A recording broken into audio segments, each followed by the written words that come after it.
Samantala, sinuspindi ng Ombudsman si Ronnie Ricketts at 3 iba pang opisyal ng Optical Media Board na nahaharap ngayon sa reklamong graft and corruption. May ulat on the spot si Alan Gatus ng Super Radio DZBB. Alan?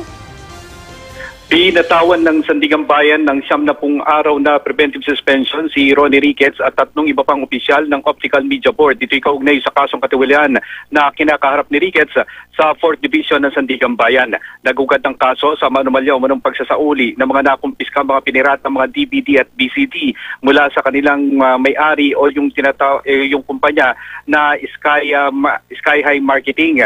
Sinalakay kasi ng OMB ang Sky High Marketing kung saan kahon-kahon na mga DVD at BCD ang nasamsama, pero pagsapit ng gabi ay sinauli sa kumpanya ang mga nasamsama na DVD noong 2010. Lumalabas pa sa records ng nakuha ng Ombudsman na ipinag-utos mismo ni Ricketts ang pagsasauli sa mga nakumpiskang mga DVD at BCD kahit walang gate pass at isinakay pa sa truck ng Sky Marketing. Maliban kay Ricketts, kasama ring sinuspinde ng Sandigan Bayan ay sina OMB Enforcement and Inspection Head Manuel Mangubat, EID Investigation Agent Joseph Arnaldo at EID Computer Operator Glenn Perez.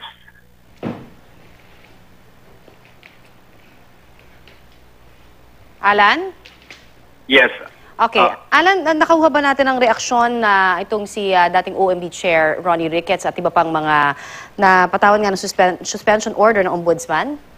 Batay sa pakikipag-ugnayan natin mula sa mga taga-OMB, hindi natin makontak itong si Ricketts at itong si Ricketts ay considered design na dahil sa nag-file ito ng candidacy para tumakbo ng congressman sa Muntinlupa. Samantalang itong si Perez naman na isa sa mga kasama sa pinasususpinde ay wala na rin sa OMB. Bali, 2 lang sa mga natitira na pinapasuspinde ng Ombudsman, sina Mangubat at itong si Arnaldo ang mapapatawan o magsisilbi dun sa 90-day preventive suspension na ibinaba ng Sandigan Bayan, Connie. Alright, maraming salamat. Alan Gatus ng Super Radio DZBB.